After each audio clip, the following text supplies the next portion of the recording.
somebody yesterday, I was in Houston, and there was a similar mix of people present. And just looking around, I decided to speak something from Canto 1, Chapter 2. We just started. Canto 1, Chapter 2, Srimad Bhagavatam. How many persons here have in their home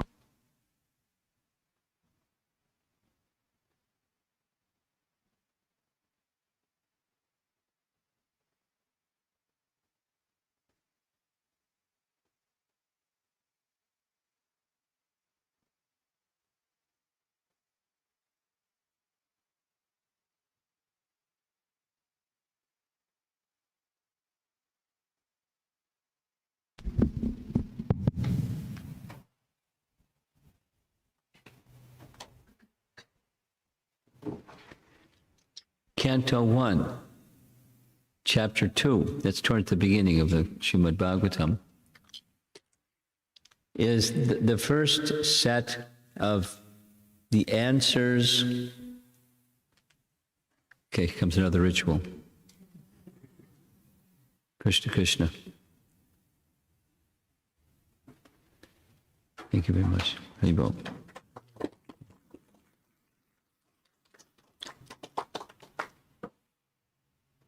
Srimad Bhagavatam, we say, rightly so, Srimad Bhagavatam was spoken by whom to whom? Do you know? Who spoke Srimad Bhagavatam? In the pink dress here. Who spoke Srimad Bhagavatam? The speaker of Srimad Bhagavatam was, starts with an S. The speaker of Srimad Bhagavatam was, does the name Sukadev sound familiar? He's looking at your father to see if she remembers Sukadev. It's okay, the speaker was Sukadev. Don't, I'm embarrassing you, so I'll stop. See if on the boys' side. Who was Shukadev Goswami speaking to? Who was the listener of Srimad Bhagavatam? Either of you boys know?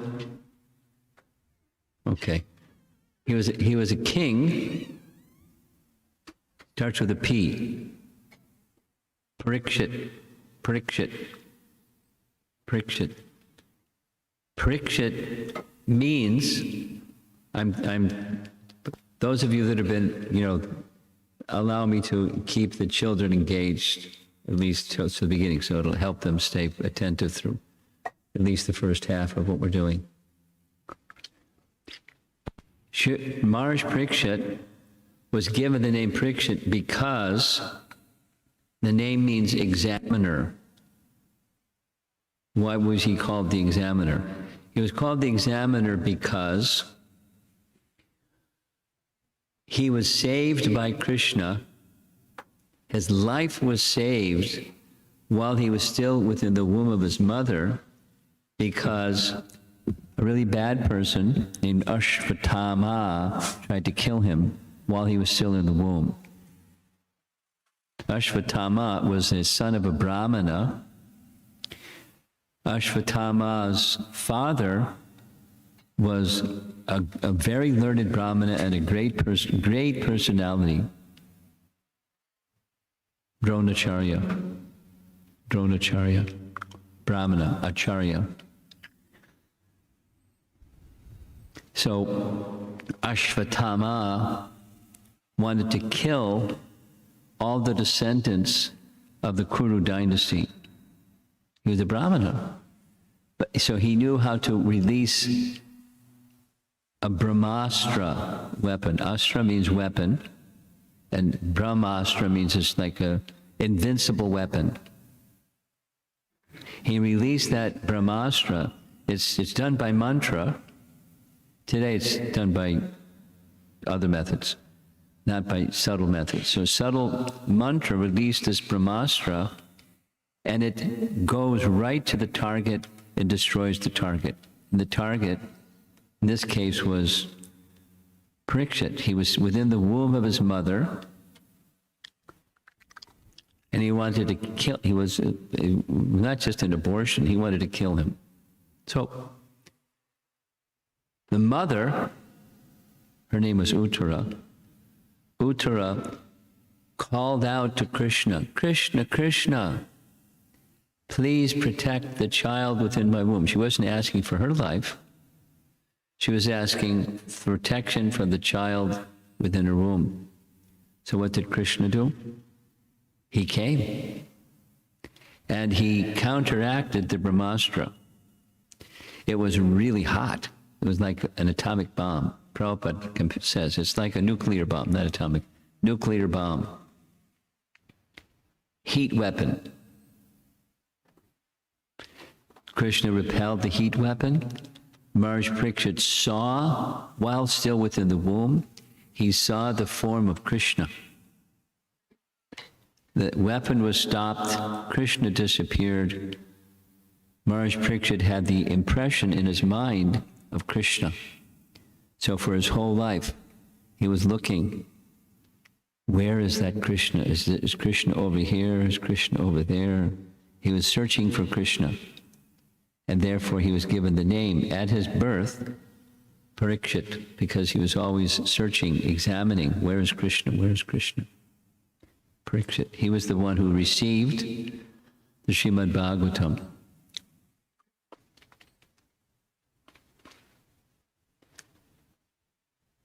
So what is Srimad Bhagavatam anyways? We'll just back up a little bit.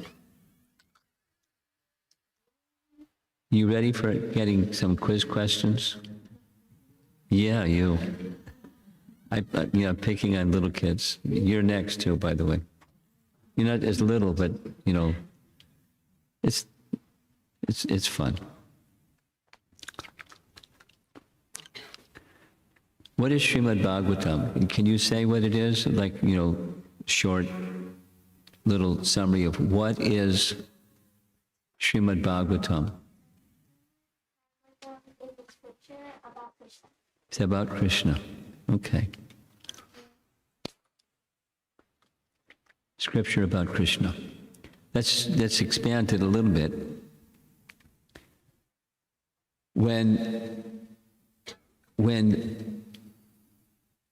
the father of Shukadeva Goswami was very good, Vyasadeva. Pay attention over here. Shukadeva Goswami, the speaker of the Bhagavatam, had a father. His father was, she just said, his father was Vyasadeva. Vyasadeva. Vyasadeva. Vyasadeva is a empowered literary incarnation. He's a Shakti Avesh avatar. Shakti Avesh means he's carrying the Shakti of Krishna, specific for writing the message of the Vedas, because prior to Vyasa, there was nothing in writing, because everyone could understand and remember everything just by hearing it once. Wouldn't you like that ability? Go to school, anything that you hear, you'd understand it completely, and you can say it back again completely. Wow. So people prior to this age had that ability. Shh. Shh. Something needs to help. Some help this little boy find a place where he can be happy.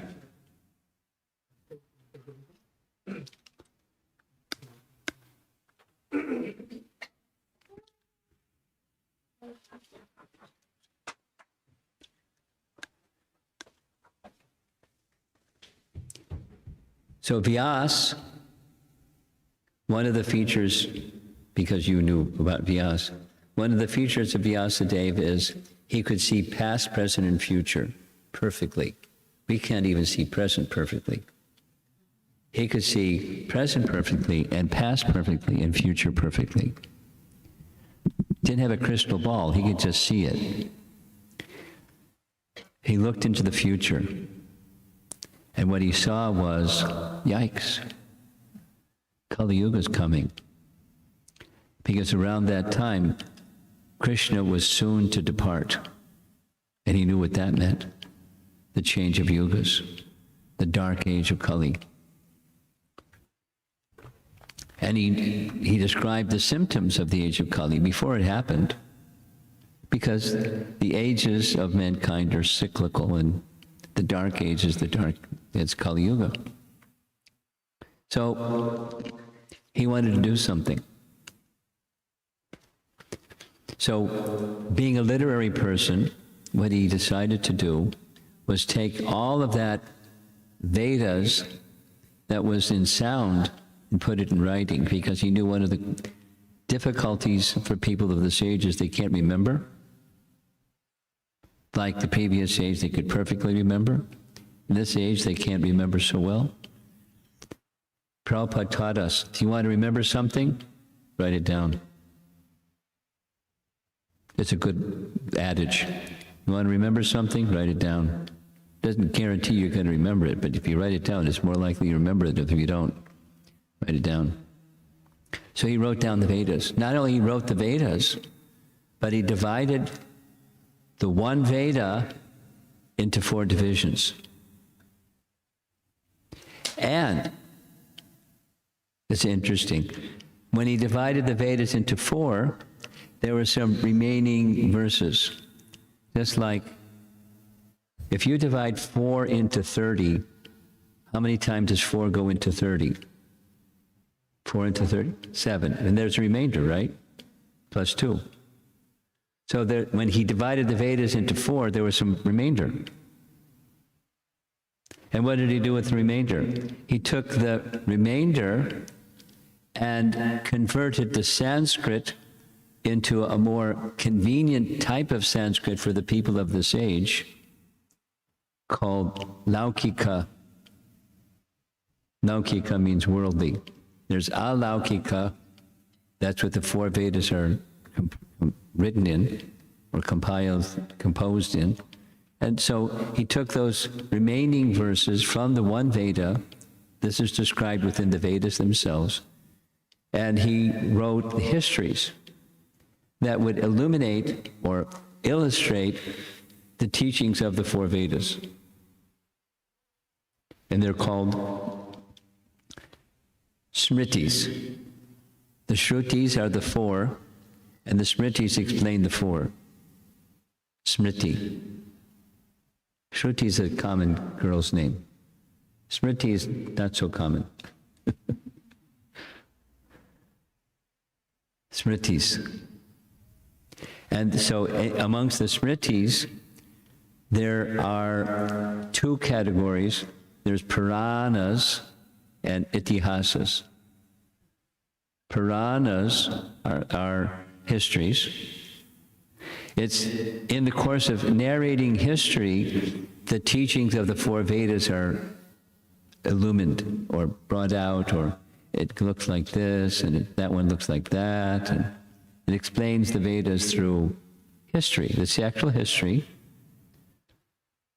And then the Itihasas, they're also history. Mahabharata. You know what is Mahabharata, right? Yeah. So Mahabharata is in the category of Itihasa.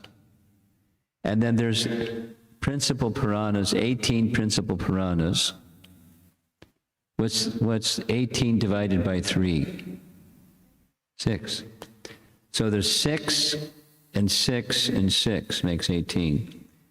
6 that are in the mode of goodness, 6 written for people in the mode of passion, 6 written for people in the mode of ignorance. They all have the same purpose, elevation to higher consciousness, transcendental consciousness. And of those 6 in the mode of goodness, that's Srimad Bhagavatam.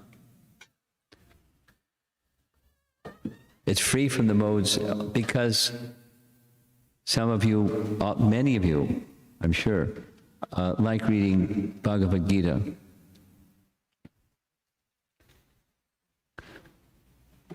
And in Bhagavad Gita,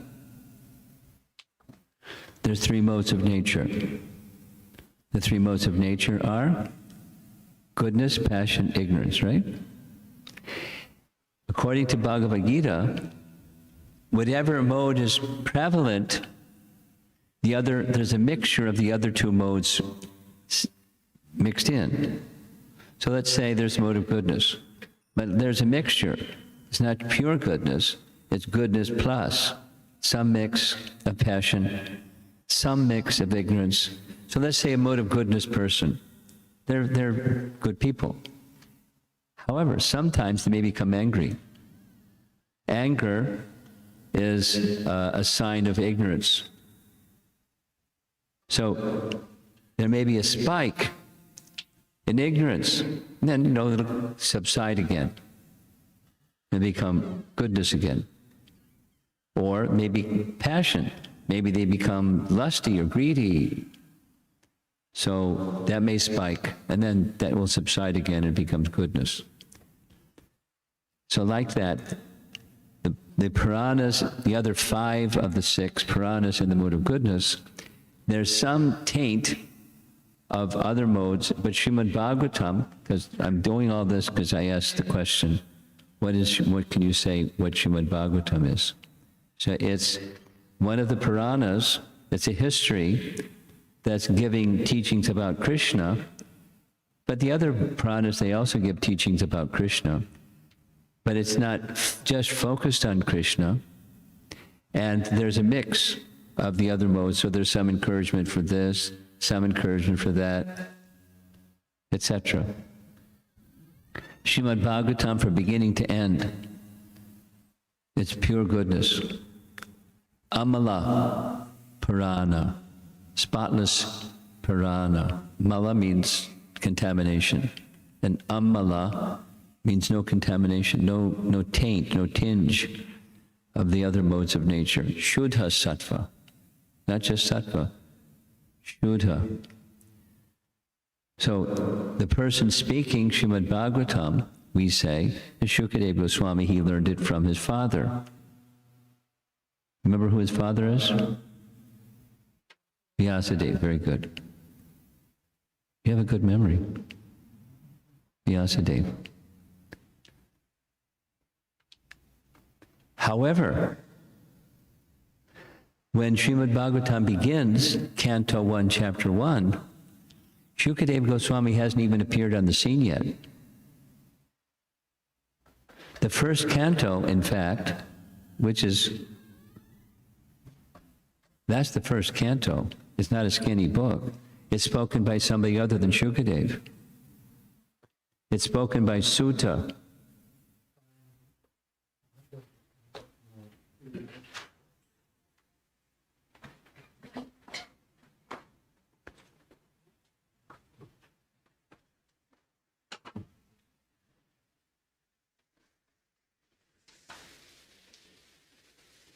Okay, spoken by Sutta. And the persons who are the audience, it's not Maharaj Parikshit and Shukadeva Goswami. The audience is sages. Sages who have gathered knowing, they also knew. Vyasadeva knew Kali Yuga is coming. By the time the sages gathered, Kali Yuga had already started. It was a little bit later. Kali Yuga had started. Krishna had left. Kali Yuga has begun. They saw symptoms. Age of Kali. Bad. We want to do something to neutralize the bad effects of the age of Kali. That's compassion. Natural. So they did what they knew how to do. They knew how to perform yagyas. So their plan was they went to the holy place of Naimisharanya. Anyone here been to Naimisharanya? Okay. Someday, some of you will go to Naimisharanya and you'll see it's a holy place. It looks like, like a nice forest. Like any other scene, but you feel something. I mean, I certainly felt something. And it's a very wonderful place. So it's a holy place. And the sages had assembled at Naimisharanya because it's a holy place. And their plan was to perform a yajna for 1,000 years, which means as soon as one yajna is over, the next one is starting. As soon as that one's over, the next one's starting. Continuous yajnas for 1,000 years. Why? To neutralize or minimize the bad effects of the age of Kali. That's what they were going to do. That they're brahmanas that knew how to do yajnas. They knew it's a bad age. They wanted to do something. So they did what they had faith and capacity to do. And they noticed as they were starting their yajnas, there was a person in their assembly who was Sutta. And they knew that Sutta was in the audience hearing for the very first time the recitation of Srimad Bhagavatam from beginning to end. Because we're going to go back to you. The little girl in the pink dress, pay attention. I'm doing this to help younger people stay focused. So if I call on you a few times, I'm not picking on you, it's just like keeping your attention, okay? It's all right? I'm not making you uncomfortable, I hope. So, the speaker of the Bhagavatam was Shukadeva Goswami. The person who heard it was Maharaj Parikshit. And in the audience was Sutta. And Sutta was in the audience of this Naimisharanya forest where they were doing yajnas. And so the sages said, oh, look, here's Sutta. He knows the whole Srimad Bhagavatam. He only heard it once, but he had a good memory, so he could say it back. So they wanted to have him speak Srimad Bhagavatam. But they didn't just like wind him up and say, could you recite Srimad Bhagavatam for us, please? What they did was, they asked questions. The format, generally speaking, the format of the Puranas is someone, a student or listener, is hearing and they're asking questions of a speaker, and it's back and forth. Questions, answers. Questions, answers. Just like we'll do at the end, we'll have some questions, answers time. And so they asked 6 questions. That's in Canto 1, Chapter 1. And there's 6 answers. That's in Canto 1, Chapters 2 and 3. So if you read the first 3 chapters, when you read, because so many of you have Bhagavatam in your home, when you read the first 3 chapters of Srimad Bhagavatam, you'll have understood the essence, or at least received, the essence of the whole Srimad Bhagavatam. Isn't that nice? Now there's more. Those essences are then expanded by further questions. You said this, could you explain this? You said that, can you explain that? And so forth. So it gets expanded, and then it gets summarized at the end. The last chapter of Canto 12. So yesterday evening, all this is a little background. Yesterday evening, I spoke on one of those verses that was towards the very beginning of Canto 1, Chapter 2, the answers to the first set of questions. You know, the essence of, what's the essence of this Srimad Bhagavatam? So I'm going to recite the verse, and those of you that like reciting verses, it's really easy to remember. You can say after, I'll say, you say, we'll do it 3 times. It's, those that like to use your handheld device of some kind, you can look it up. It's 1.2.6. And it starts Vasudeva Bhagavati. And then we're going to go to Canto 3. Jumping way ahead.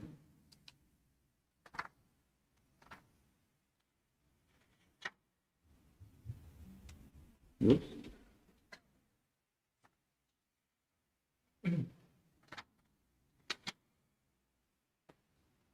(1.2.7).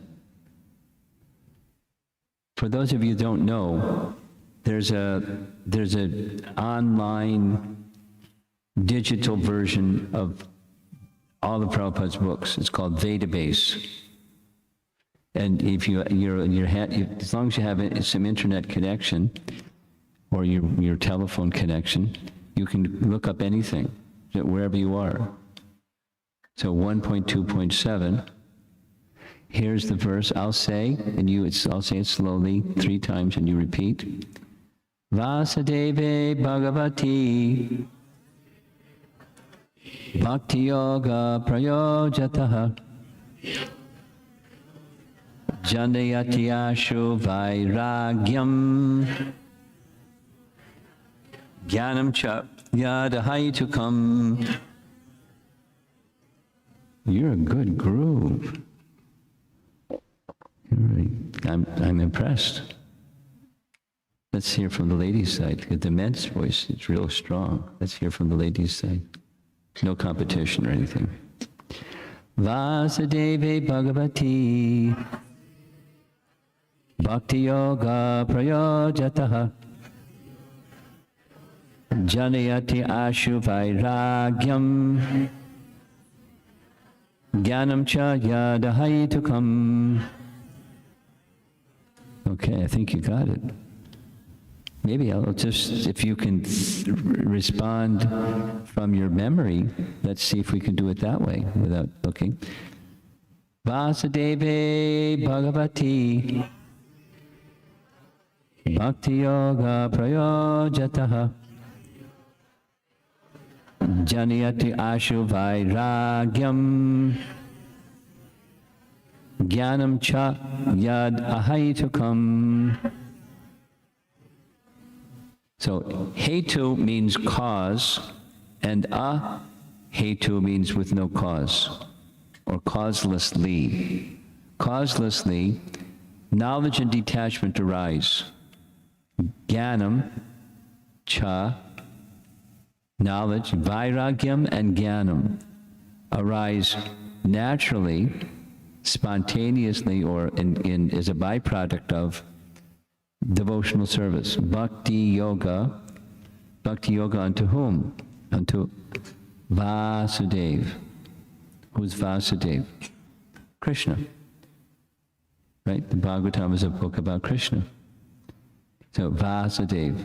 And the way to understand Vasudeva, according to Bhagavad Gita, the way to understand Vasudeva is devotional service. In fact, Krishna says there in Bhagavad Gita, he says there isn't another way. Now, here's another way that some people try. They try by cultivation of knowledge. Jnanam. Question. If one becomes a very accomplished scholar, can he know Krishna? Scholarship doesn't give access into transcendence. Scholarship, at best, when scholarship is really, that's like 4 reallys, elevated, then there can be detachment. Detachment from what? Detachment from asat. What's asat? That which is not sat, that which is temporary, or affinity for the enjoyment of matter. That was very nice. I've said this many times. Some years ago at a Rath Yatra, somebody introduced me to a Chinese lady. They were enthusiastic because they know that I was visiting China. I'm still, as soon as they allowed visitors, I'll visit again. But so visiting China, then here's a Chinese lady, and they wanted to introduce me to her. And she said, I just have one question. Why creation? Why creation? Nice question. So my answer was, and I'm sharing this with you because it's related to Vairagya. 2. 1, we wanted it. And so it's created because we wanted it. What does it, we want it mean? We want it means We have an eternal relationship with the Supreme Person. We're part and parcel of the Supreme Person. However, by misuse of free will, we wanted separate enjoyment. Problem, there's no such thing. When you want something that doesn't exist, but just, sometimes children will be a little adamant they want. And mother or father say no. And when you say no to some children, that means they say yes, stronger and louder, and they insist, I want it. All right.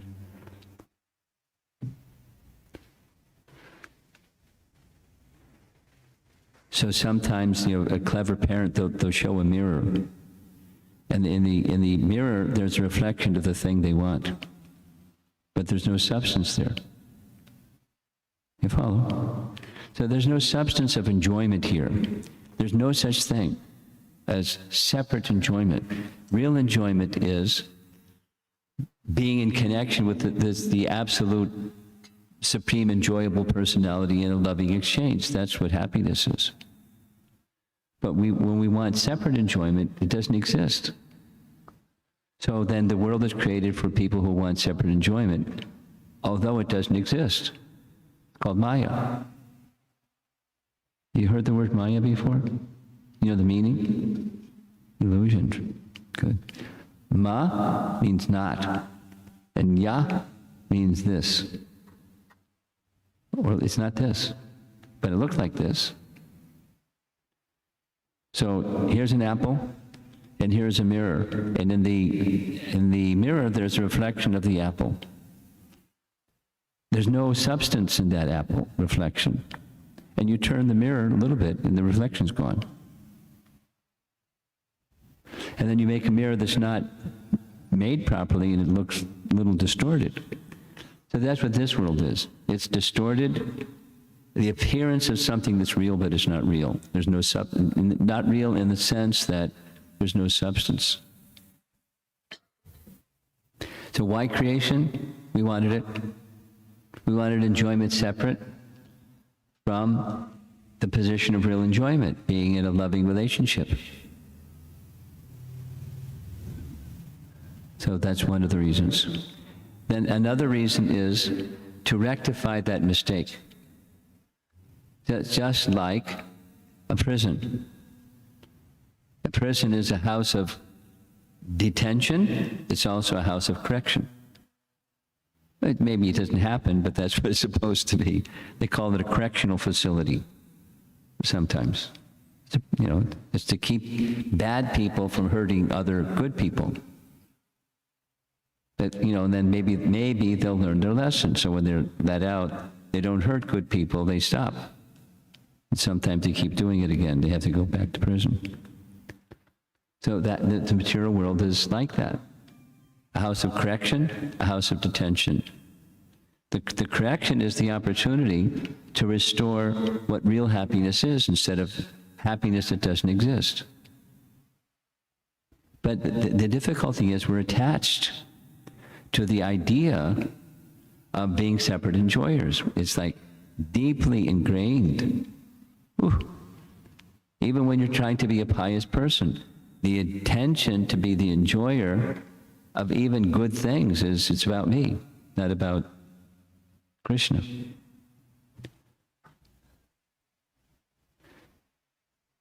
So, Bhagavad Gita teaches us the way to know Krishna is through devotional service. And here it's saying through the medium of devotional service, you can get this knowledge and detachment because by that process, you get connection with Krishna. Bhakti Yoga, Vasudeve Bhagavati, Bhakti Yoga, Prayojataha. When Bhakti Yoga is restored, revived, reestablished, then you don't need one does not require a separate effort to cultivate knowledge. When we're reading Bhagavad Gita and Srimad Bhagavatam, we're not gathering knowledge.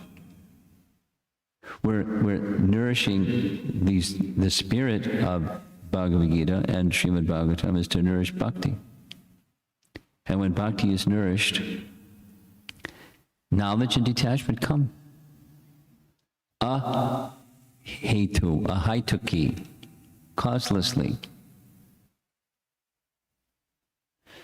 So this I spoke about yesterday evening in Katy. Wasn't even Houston, it was a suburb. This is a suburb too, right? Is this Austin or is it a suburb? Suburb. Okay. Pretty packed up place for a suburb. You got a lot of friends, huh? Or host and hostess. So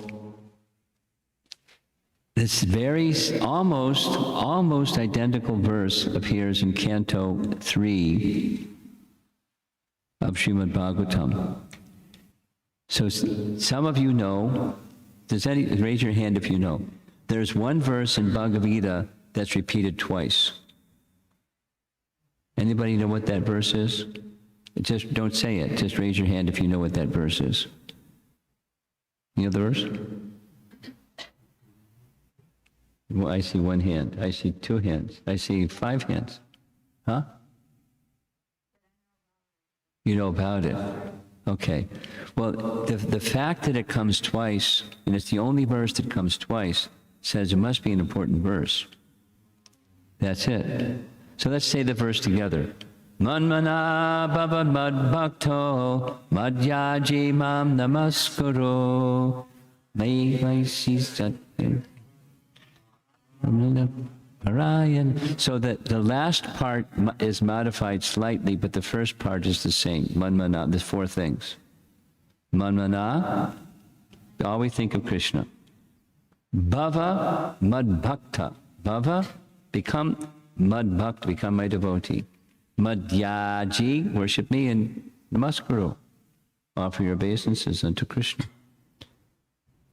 And that verse is repeated again in chapter 18. It's at the end, it's the very last verse of chapter 9, and it's the very last verse before Krishna's final instruction, 1866.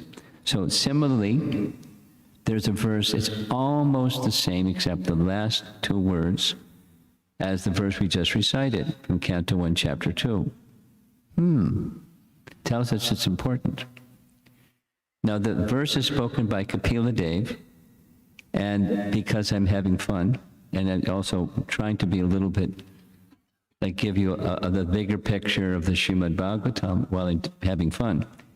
The person who speaks the verse is Kapila Dev. I want to speak a little bit about Kapila Dev. Who's the firstborn living being? Firstborn living being in the universe. Starts with a B. Lord Brahma. You've heard his name before? Okay, Lord Brahma. Lord Brahma. Lord Brahma. And Lord Brahma had, after he built the universe, he did many things, before he built the universe. He got self-realization, and he got the Shrishti Shakti, the power to create the universe, and he got the map, the blueprint before he built the universe. He knew what it was supposed to look like. And Lord Vishnu wanted him to do that service, so he did that service. After he built the universe, that was pretty quick, he just built the universe. He then had to fill it up with praja, or offspring, the whole shebang, the whole universe. So one of the persons who was to assist him was Manu. Manu means, it's very similar to the English word man. Manu is the lawgiver of the proper conduct for mankind, called Manu Samhita. So the first of the 14 Manus, in every day in Brahma there's 14 Manus. The first one, directly born from the body of Brahma, was Swayambhuva Manu. And Swayambhuva Manu was to assist Brahma filling up the universe with good praja, good offspring. And so he, in the sequence of many things, one of the things was he had some sons that came directly from his body, no assistance from his good wife, just he produced great rishis. And one of them was Kardama.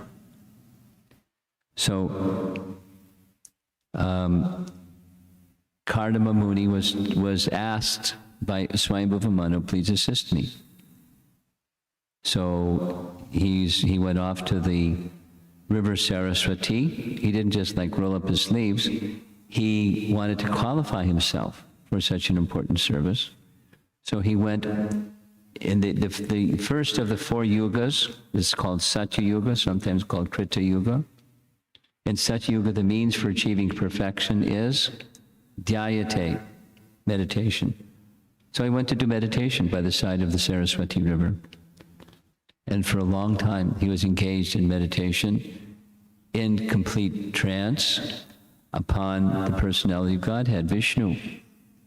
And much to his surprise, Lord Vishnu came, riding on the back of Garuda, Garuda gently flapping his wings as Lord Vishnu was smiling upon Kardama. And Kardama fell flat and offered his obeisances and stood with folded palms and wanted to offer wonderful prayers. Lord Vishnu spoke first and said, now just summarizing what's in 3rd Canto Bhagavatam. So to give you who is Kardama Muni.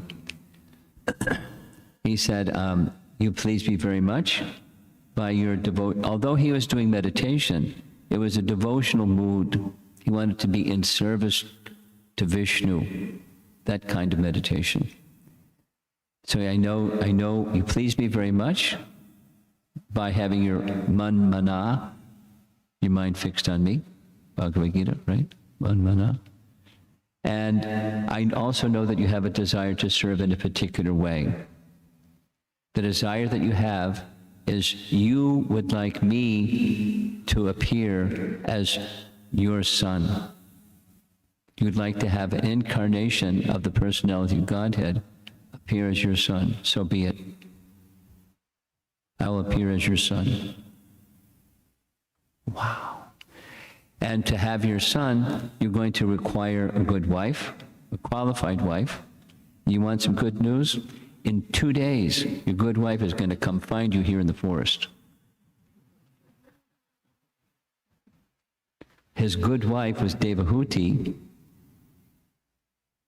and Devahuti was the daughter, one of 3 daughters of Swayambhuva Manu. And there were 2 sons. This is Canto 3. So how did Devahuti was the daughter of Swayambhuva Manu. And Swayambhuva Manu had a big palace, and from time to time sages would come to visit. One of those sages that came to visit was Narada Muni. And Narada Muni started describing to Devahuti about Kardama Muni. And she went, woo, woo, woo, I want to marry Kardama Muni. So when it came time for her marriage, her father asked, do you have an idea? He said, yes, I want to marry Kardama Muni. He said, let's go. I mean, there's a little bit more than that. But they're off into the forest to find Kardama Muni. And here comes the Manu. Swayambhuva Manu is one of the 12 greatest authorities in the whole history of the earth planet. Swayambhuva Manu is a very important person. So his daughter was Devahuti, and the father, Swayambhuva Manu, asked Kardama, would you accept my daughter in marriage? So he's a Brahmana, she's the princess, so it's a proper marriage, because he can marry like that. And he didn't say no, and he didn't say yes. He said yes on a condition that after there's a son of age to take care of your daughter, then I can return back to the forest from family life, and she can be looked after by her son. So that was fine with the father, it was fine with the girl, Devahuti. And so right there in the forest, they had a marriage. They didn't go back to the palace, they just got married, and she stayed. It's described in the Bhagavatam, she was already very accomplished in Ashtanga Yoga. She was a yogi. She was a very qualified princess, but also very elevated. And Ashtanga Yoga isn't just do asanas. It's far more than that. She was very accomplished. So there they are, husband and wife living in the forest. And he's a meditator and a transcendental yogi, and she just assisted him. A princess from luxury to living in the forest with her husband. And they lived like that for thousands of years. I mean, because this is Satya Yuga, their duration of life was longer. And at a certain point, he was so appreciative of her purity and her devotion, etc.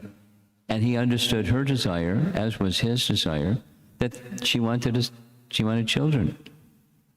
There was none of that business until they were qualified, because that's what the commitment was to Manu, or excuse me, to Brahma, that he please assist me in filling up the universe. So now he's qualified and he has a good wife. And so what did Kardamuni do? He's a mystic. He created not just an airplane, but a city, a whole city that flew in the air. Just from by his mystic power. And the city had avenues and streets and parks and birds and trees and this and that and palaces, and a group of ladies came and cleaned her up and dressed her up and made her look nice because she was just living in the forest. So she's now this extravagant princess living in Kardamuni's mystic city that flies around, and he took the mystic city that flew around and took her for a tour of the universe. Really? Yeah, he went to all the inhabitants of the heavenly realm and so forth and so on and so on. So she got a big vacation. And then they returned to his place, his hermitage, and they had some daughters first. Brahma came. Brahma is the father of Kardama. And Brahma saw these 9 daughters and said, these 9 daughters can be given in marriage to others so they can also help fill up the universe with good population. And within the womb of your wife is an incarnation of Vishnu. And soon he will be born and you'll be very happy because they both wanted. That's what happened. Kardamuni and Devahuti became the mother and father of Lord Kapila.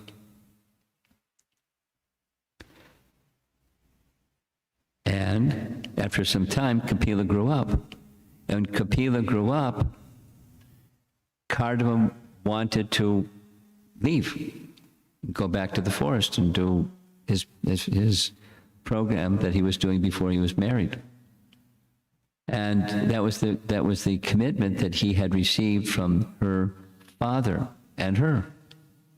So some things happened, with some discussion with various persons, and Kardama left.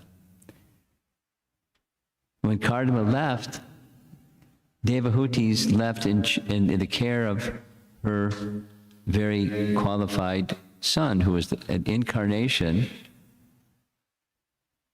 of Vishnu. Kapila Dev is an incarnation of Vishnu, and then she, Devahuti, started asking him questions. So it's the same format, questions, answers. And she's asking her son, who she knows to be the personality of Godhead, what's going to happen because after some time you're also going to leave, and my husband's gone, and I'm feeling great separation from my husband, and you're also going to leave. So can you prepare me for that inevitable event in my life? How should I fix my consciousness so that I can always not be in the state of grief, but in the state of Krishna consciousness? So that in the course of his discussions with her, there's a nice verse, which is very similar to the one, almost identical to the one that we just recited together. And it starts the same. Vasudevi Bhagavati Bhakti Yoga Prayojataha Janiyati Ashu Vairagyam. But the last line is a little different. Jnanam Yad Brahma Darshanam. Same beginning. So for those of you that want to look this up later, it's 3.32.23. Now I'm speaking on this topic because there's somebody that was listening to last night's class remotely, and they said, can you speak on this verse also? That's what's going on. I hope they're listening, but it'll be recorded if they're not. So same beginning, it's like the Manana Bhava Mad Bhakto verse. It'd be so important it's spoken twice. There are some other verses, a few other verses that I'm aware of, like that in the Bhagavatam. They're not identical, but they're very close.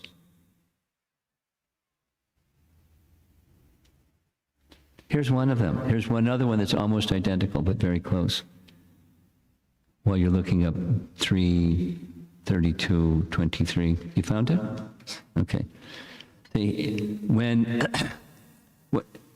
Krishna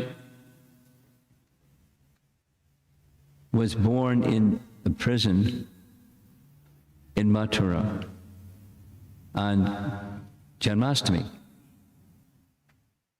and after he was born, he appeared not as a baby, but as a four-armed Vishnu form, or Vasudeva, son of Vasudeva form. He requested Vasudeva, his father, I'll assume a childlike form, because that's what my mother has asked, but could you take me to the other side of the river Jamuna, because Kamsa might do something. So that night, he crossed the river Jamuna, went to Gokul, placed Krishna by the side of Yashoda, and brought back the female child, which was her daughter. Anyway, Krishna resided in Vrindavan, Gokul, and then on the western side of the river Jamuna for almost 11 years. And then close to the 11th year, 10 years, 8 months, Krishna went back to Mathura. And as he was going into Mathura, he's with some friends. And Krishna wanted to have them enter the big city, not in, country bumpkin clothes or cowherd boy clothes.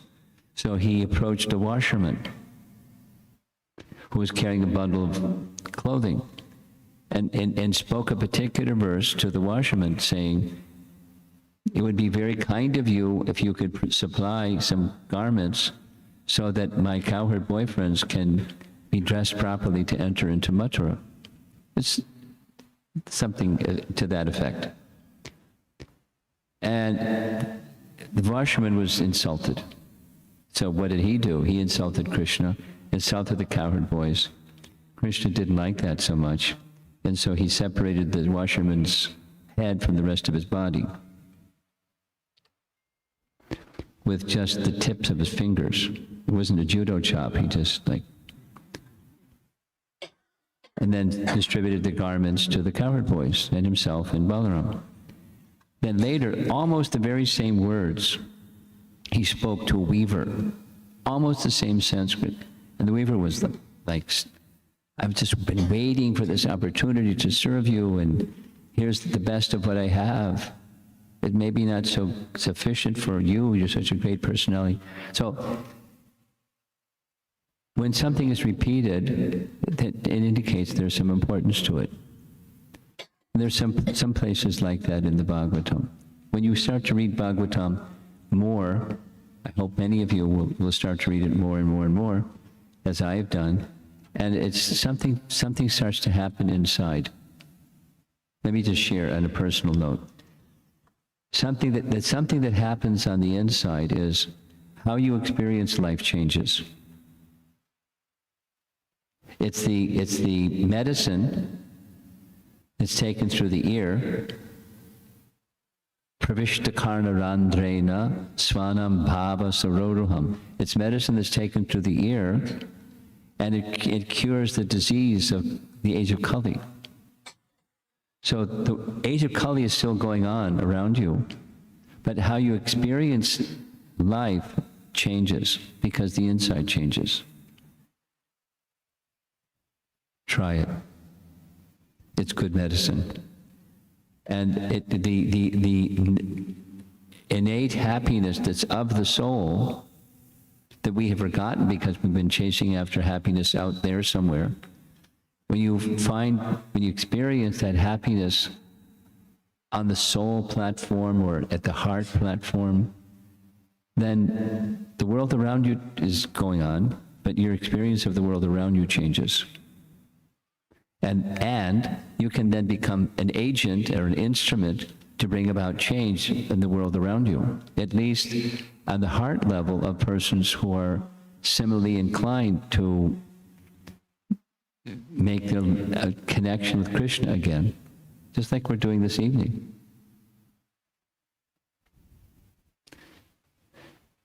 So here's the verse. You can repeat after me. Vasudeve Bhagavati Bhakti Yoga Prayojataha Janayati Ashu Vairagyam Jnanam Yad Brahma Darshanam. So the purport Prabhupada is speaking, what's the meaning of Brahma Darshanam? And it means to see Brahman. Darshan is to see, and Brahman means the absolute truth. So his explanation is simple. When you see the Supreme Person, Bhagavan, because that's Vasudeva is Bhagavan.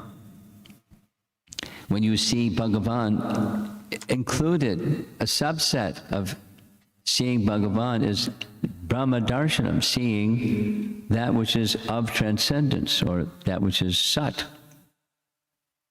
The affinity for Asat, or the temporary, is slackened, and when that's slackened, then you can see Sat, or Brahma Darshanam. It's a subset, it's included. When you have $1 million, you have you have $10. Brahma Darshanam.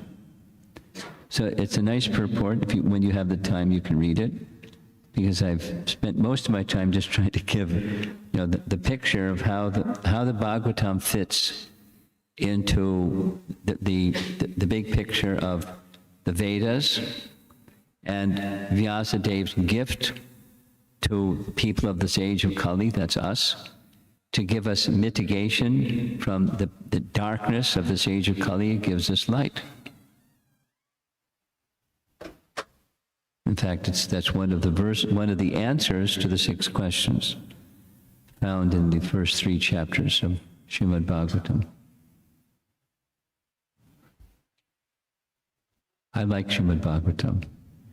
It's hard for me to stop, but I'm going to stop and see if the devotees here would like to have some discussion on some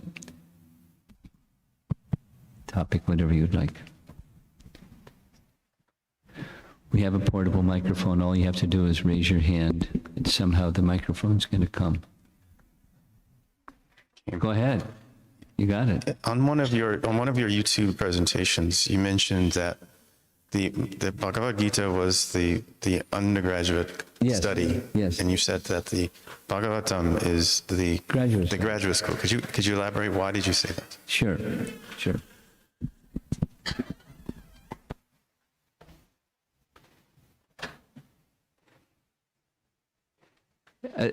keeping it really simple, young students, they learn, just like last night, I asked, what, do you study math in school? Yes. Have you gotten to multiplication and division yet, or are you still at addition and subtraction? You said multiplication, division. Said, what's next? Geometry, and then calculus, and then trigonometry. So the rule of 2 + 2 is 4 continues in higher math. But higher math tells you more about how to take the 2 + 2 is 4. So using that simple example, the graduate, or in school, you do undergraduate studies, and you can make an application, and maybe you'll be accepted at graduate school. Then you take that which you focus on some field, and you take that which you learned in undergraduate school, and you develop it further in graduate school, and then PhD is yet another level, etc. So it's like that. Everything that's in Bhagavad Gita is folded into Srimad Bhagavatam, or say it the other way, is expanded in Srimad Bhagavatam. So like this manmana. So here's expanded. Here's Kardama Muni. For thousands of years, he's fixing his mind, manmana, fixing his mind on Vishnu. And then what happens? Vishnu came. There's a nice painting on the back. Vishnu's on the back of Garuda, flying in the air. The wings of Garuda are gently flapping. And Kardama is. So that's manmana. Bhagavad Gita in the graduate study. Srimad Bhagavatam. And others that also engage in taking essences that are, because Bhagavad Gita is the essence. And then you expand it. And then you can go back to the essence. Then you can understand the essence even better, because here it is with a history, an example. This is what it looks like, or here are some of the ways it looks like. But it's rooted in Bhagavad Gita. Okay.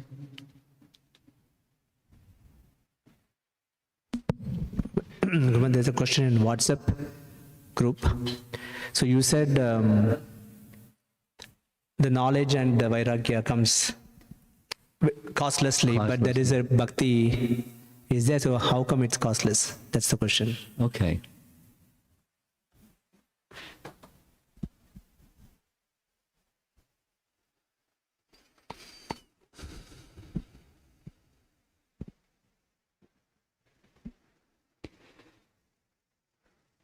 There are different ways of answering. I'm selecting what might be the easiest way for this audience to understand.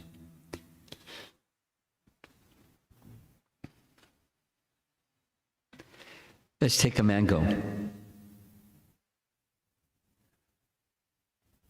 I'm looking at our young audience. He's having a hard time staying awake. You like mango? Mango's nice? So there may be an unripe mango, and the unripe mango is hard. Now, it's also, it's a delicacy. Some people like, doing things with unripe mangoes, but supposing you like ripe mango. So one of the best ways to get ripe mango is just let it continue to grow on the tree before you pluck it. So the cause, the sweetness that's there in a ripe mango, it's you don't have to do something, just let it ripen. It's within, or say another. There's a seed. Within the seed is whatever the seed is the seed of. It can be a tree, it can be a plant, it can be a something, but within the seed is life of a particular variety. And it's so, because it's there in the seed form, it'll manifest in the mature form if the right cultivation goes on. So similarly, within you can say the seed of bhakti, bhakti lata, bija. Bija means seed. Within the seed of the bhakti creeper, already within it, the seed, there's knowledge and detachment. Something, you don't have to add something to bhakti so that knowledge and detachment come, therefore it's causeless. There's another verse that comes later in this chapter that says, there's no material cause that can create bhakti. There's no material obstacle that can stop it.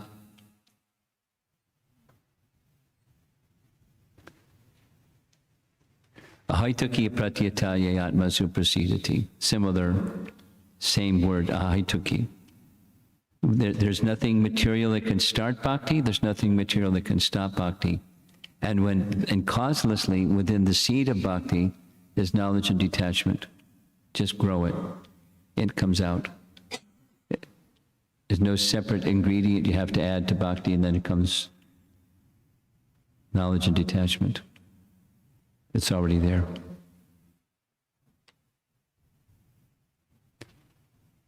Anything else?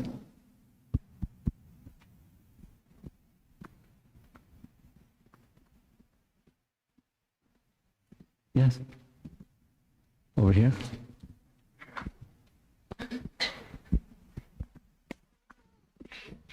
Hare Krishna. Hare Krishna. I tried to formulate my question in my mind, but I'm trying to do my best. So I'm reading chapter 4 on Canto 1, creation, if I don't mistake the name of it, which explain all creation. Canto 4 or chapter 4 of Canto 1? Canto 1, chapter 4. Okay. I believe that. Okay. Yes, I'm beginner. Okay. Do you have a model you can put that together? So I have very structured mind, and I like everything dry out into the model. So it's math and physics in my head going You on. want a painting that paints the picture of what that says? Well, not necessarily picture, could be picture, but would you summarized very nicely many concepts, and it's easy to digest. Do you have that magic model? You would say, that's how you put, I would put whole creation, started with Krishna, Brahman, Vishnu, which manifests in three-dimensional way, not even three-dimensional, that's what I'm challenge my mind. How would I put There's it? chronology, but there's also, as you're using the word dimension. So I can give a description, a simple summary description of creation, if that's what you're looking for. Is that what you're looking for? Maybe. At this stage, anything you can share. Okay. I've got a license now. Like an essence.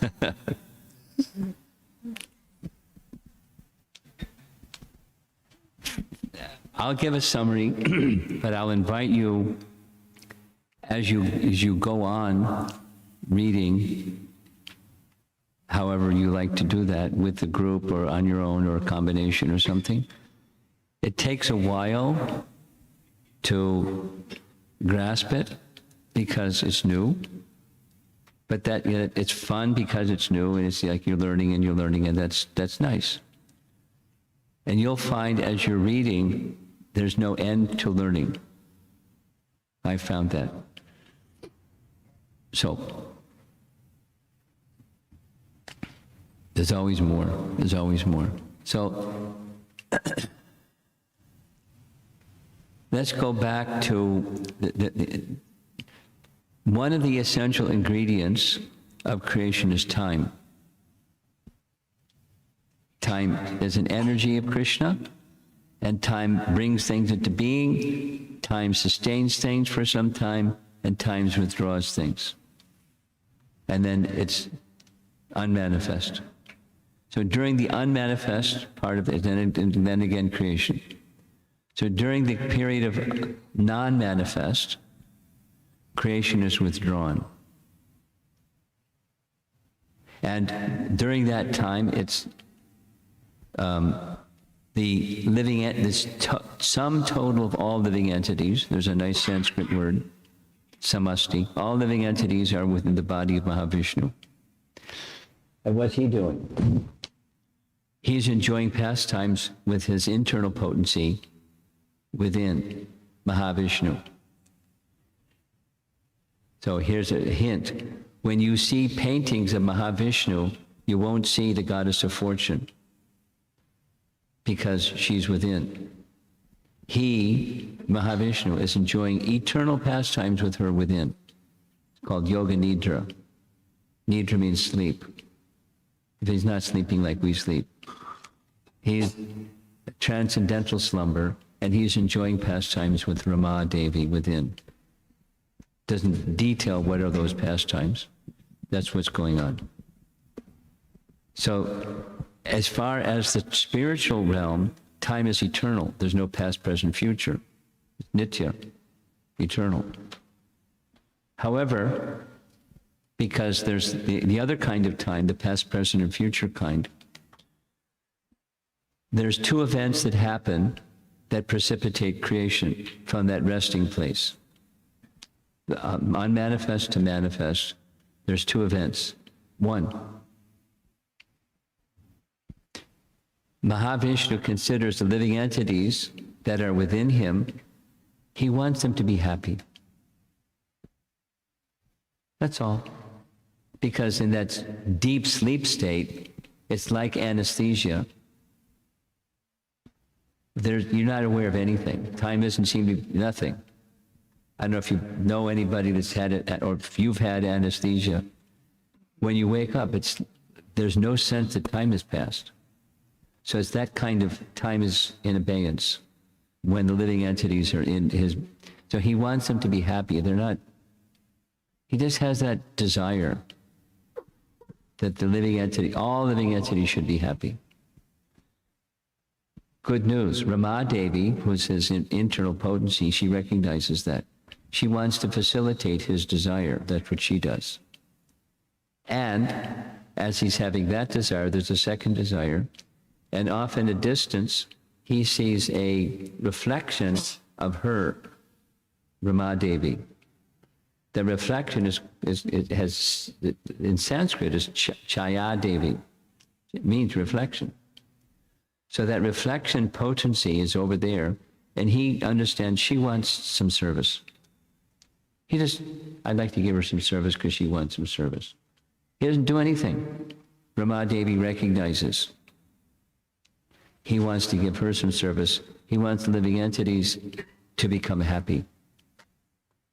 So what does she do? Rama Devi is the goddess of fortune.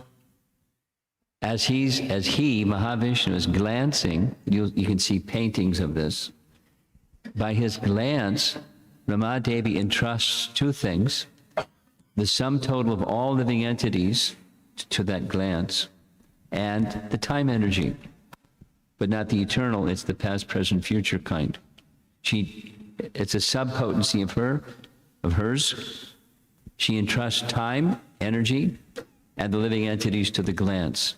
And zoom, off the living entities go into that Shaya Devi, the reflection of the internal potency. That's the external potency. And when the glance of Vishnu, along with living entities and time, it starts to agitate that energy. It's the original impregnation. Mahavishnu's glance and the living entities being invested in the womb of the material energy. And then things start to happen. One of the things that start to happen is the undifferentiated totality of material ingredients start to differentiate out. And the first thing that differentiates out, before there's even anything, is our dear friend, false ego. And then false ego starts to mix with the modes of nature, and you continue forward, you get 24 elements. There's details. So now there's the elements, but that's not over yet. It's just, there's elements.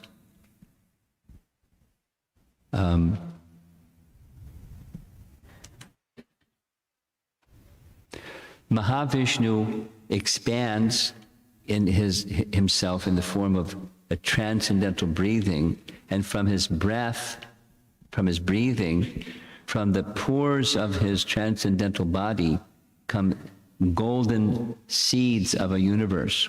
And how many? Unlimited. You can't count them all, too many to count.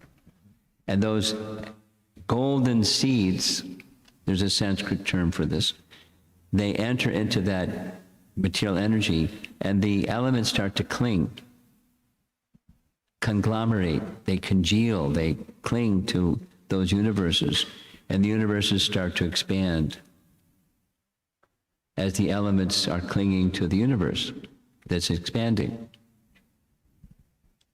Then, it's not over yet, that Mahavishnu enters into each of the universes as Garbhadaksha Vishnu.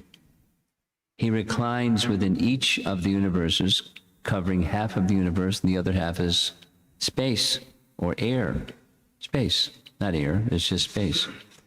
And then Lord Brahma appears from the navel of Garbhadaksha Vishnu in each universe, and he appears on the top of a lotus flower, and then many other things happen. There's a sequence, a time sequence. So time brings all of this into being. Brahma builds the universe, Brahma populates the universe, and then it's being sustained by Vishnu as he enters within every atom of creation and the heart of every living entity, etc. And then it's time for cosmic annihilation after a cycle. And it's really simple. He just pulls the plug. He just withdraws the time energy, or Rama Devi withdraws the time energy that she extended, and the whole thing collapses. The manifest starts to enter into the subtle and then the unmanifest state, and then it's the period of cosmic annihilation for equal duration as the creation, and then it's time for creation again. It moves in big cycles of time. Time is a fascinating topic. We've never seen it. We see the movements of time, I mean, your tick, tick, tick. But no, who has seen time? Well, how could you comment on time being pretty much artificial concept? No, it's a Shakti, it's a potency. So it's okay. It's From this- Krishna's potency. As he says in Bhagavad Gita, time I am. So his potency is him. And he has potencies, and time is one of them. And time is essential for all things material to happen. Without time, it doesn't happen. Just like you to get up and walk across the room. Take some time. Time permits, and it's an agent, it's a Shakti, a potency of Krishna. It's Krishna's presence through the manifestation of time as we know it. And then there's a time as we don't know it. There's eternal time. Eternal time. Just, so my advice to you is, as I said, just stay with it. Probably, let me guess, you drive a car. Yeah, when you started to drive a car, did you feel comfortable with it? It was awkward, right? Of course.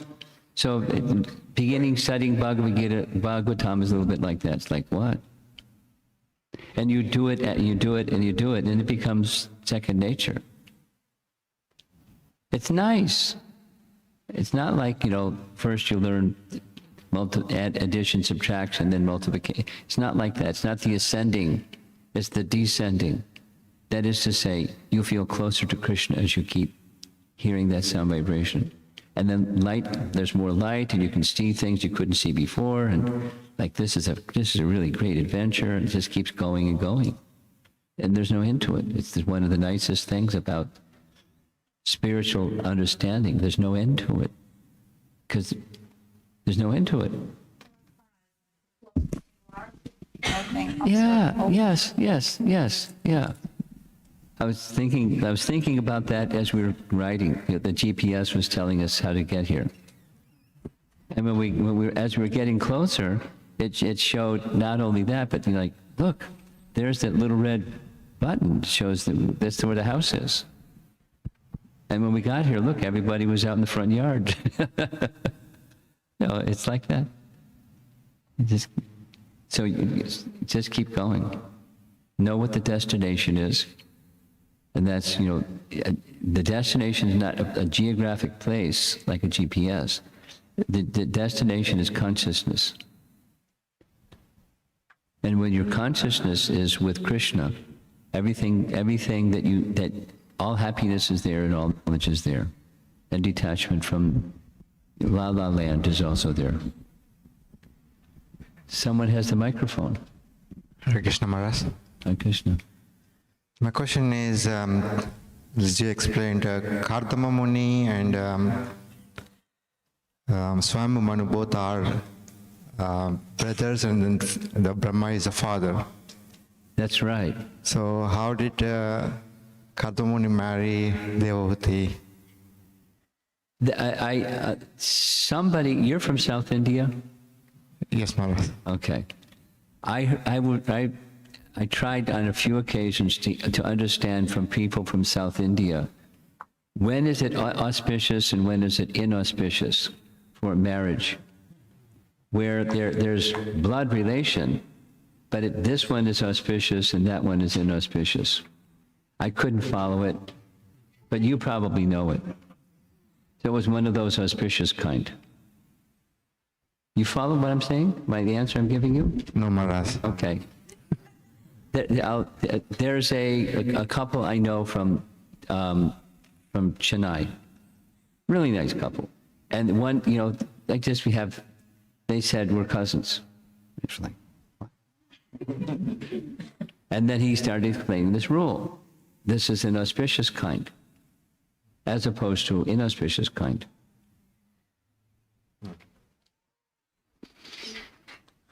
I don't understand it, so I can't explain it. Ask them. Or somebody that's also from South India that understands it, they can explain it. So there's some that are auspicious, some that are inauspicious. The modern picture is DNA and all that stuff. And this is not DNA and all that stuff. It's just this is auspicious and that's inauspicious, and they just follow the rules. Thank you, Maharaj. I'm sorry, I can't do better than that.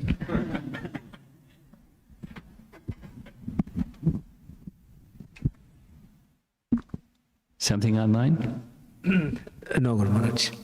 Anything over here?